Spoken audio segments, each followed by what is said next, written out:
Je m'appelle Guillaume Morcio. J'étudie pour devenir mécanicien en protection incendie à l'École polymécanique de Laval. Mike Arsenault, j'étudie en mécanique de protection contre les incendies. Le programme, il dure 900 heures. C'est environ 9 à 10 mois. On apprend à devenir des mécaniciens en protection incendie. Le travail de mécanicien en protection incendie, c'est d'installer des systèmes qui vont nous protéger contre le feu. Il y a beaucoup de systèmes. Le système à eau, le système déluge, le système à mousse, le système à air. Dans la mécanique de protection incendie, il faut connaître le triangle de feu. Donc, pour avoir un feu, il faut les trois éléments ici, qui est la chaleur, qui va être un étincelle, le comburant, qui est l'oxygène, et le combustible, qui va être ce qui brûle, exemple du bois ou un matériau quelconque. Donc, avec nos systèmes de gicleurs, on va agir sur un des trois qui va éteindre le feu. Voici un gicleur. Ça sert à éteindre un feu lorsqu'il y a un foyer d'incendie qui se crée. Alors la chaleur va faire dilater le liquide dans l'ampoule qui va faire exploser l'ampoule pour laisser passer l'eau pour aller éteindre le foyer d'incendie.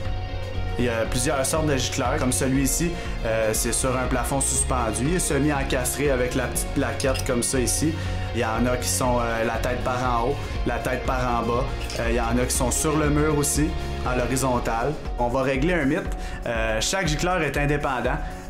C'est pas vrai que tous les gicleurs vont exploser en même temps pour aller éteindre le foyer d'incendie. Il existe plusieurs systèmes, dont un qu'on utilise vraiment plus souvent que les autres, c'est le système sous eau. Par exemple, au Québec, comme vous savez, le climat il change quand même assez radicalement.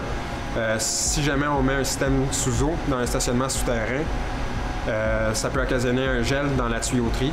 Qu'est-ce qu'on veut éviter absolument? Alors on va utiliser d'autres systèmes comme système sous air. Comme vous le savez, l'eau change de phase avec la température.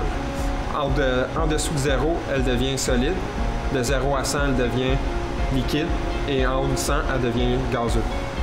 Pour vous démontrer le changement de phase de l'eau, on a fait une petite expérience. On a commencé par faire un montage, qui ensuite on a rempli d'eau pour aller le porter dans le congélateur pour le sortir et vous montrer le dégât que peut occasionner le gel dans la tuyauterie.